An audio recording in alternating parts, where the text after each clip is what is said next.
Magandang umaga sa iyo, kaibigan. Uminom ka na ba ng green barley mo? Kung hindi pa, pag-usapan natin yan dito sa Product Presentation. May problema ka ba sa iyong kalusugan? May pangamba ka ba na isang araw ang malakas mong pangangatawan ay may mararamdaman din? Baka po makatulong ako. Sa pamumuno ni Maria Victoria Espiritu, President and CEO, ito ang Healthwealth International Corporation, na itatag noong March 18, 2006 na may layuning mabigyang halaga ang tulong kalusugan at pinansyal para sa lahat. Noong 2013 na itala ng Department of Health ang 3 pinakanakamamatay na sakit sa buong bansa. Ito ang diabetes o hindi normal na pagtaas ng blood sugar, cancer sa iba't ibang uri ng katawan at ang cardiovascular diseases o mga sakit sa puso. Tanong, paano nga ba nagkakasakit ang tao? Simulan natin sa ating mga sarili. Para mabuhay, kailangan mo ng hangin, pagkain at tubig. Kaibigan, sa hangin na mayroon ka sa iyong paligid, masasabi mo bang nakakaiwas ka sa usok at polusyon sa araw-araw? Sa pagkain, nakakaiwas ka pa ba sa pagkain puro preservatives? Pagkain matataba, kulang sa sustansya o yung mga pagkain hindi mo alam kung malinis nga bang talaga? Sa inuming tubig, nakukumpleto mo pa ba ang 8 baso ng tubig sa isang araw?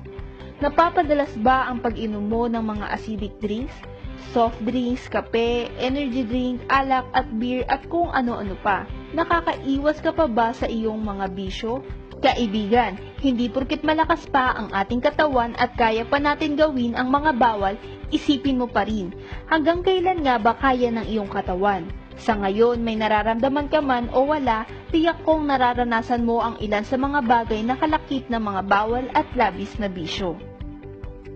Pero huwag kang mag-alala, kaibigan, dahil ayon kay Dr. Thomas Spice, all diseases are caused by chemicals. All chemicals our body needs except oxygen and water can be taken through food. If we only knew enough, all diseases could be treated and prevented through proper nutrition. Lahat pala ng sakit ay pwedeng magamot at maagapan sa tulong lamang ng tamang pagkain at nutrisyon.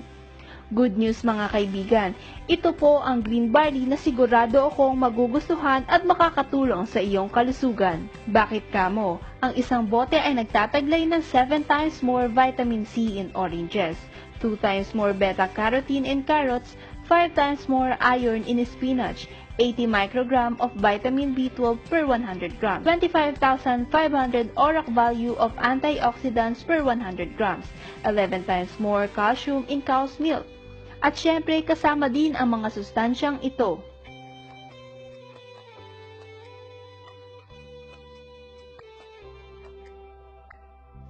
At hindi lang yan. Alam mo ba na noong unang panahon, ang barley grass ay ginagamit na ng mga Griego, Romano, Chinese at mga Egyptians. Dahil noon pa man ay napatunayan na mabisang panggalingan ng nutrisyon at pagkain at proteksyon laban sa sakit. Alam mo bang ang barley din ay 37 times ding nabanggit sa Bible bilang pagkain at gamot?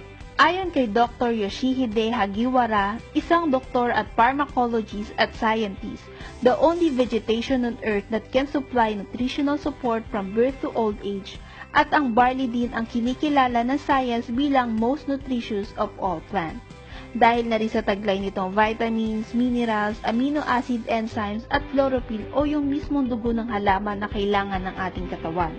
At kung iyong maiisip na pwede namang makuha at nakukuha mo naman sa mga vitamins at tableta na iyong nakasanayan o nakagisnan, pinapaalala ko lamang po kaibigan, organic po tayo. Walang side effect, di tulad ng mga synthetic na tableta. Walang overdose kaya kahit masobrahan ka sa sarap nito ay ayos lang. Bukod pa dyan ang enzymes na kailangan at mahalaga para sa ating katawan sa paghinga, paglaki, paggalaw at pag-alis ng dumi sa katawan. Ang superoxide dismutase, isang antioxidants na nag-aalis ng dumi sa ating cells at nagre-repair o nag-aayos ng ating DNA. Malaking bagay na para makaiwas tayo sa cancer. Ang P4D1 na nag-aayos ng ating reproductive cells, nagpapatibay ng ating gilagid at nagpapaganda ng daloy ng dugo para sa ating balat. At syempre, ang chlorophyll para sa mga anemic at kulang sa iron. Naglilinis ng ating liver at digestive tract. o mga dinadaanan ng pagkain. Nagpapabuti ng ating sugar level na nag-aalis ng bakterya kung tayo ay nasusugatan at nag-aalis ng peklat sa baga.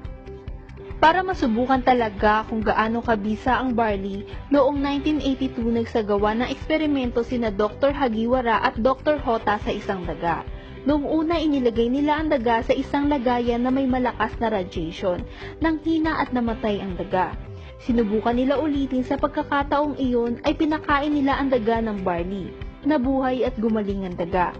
Sa pangatlong pagkakataon, pinakain muna nila ang daga ng barley bago ilagay sa lagayan na may malakas na radiation.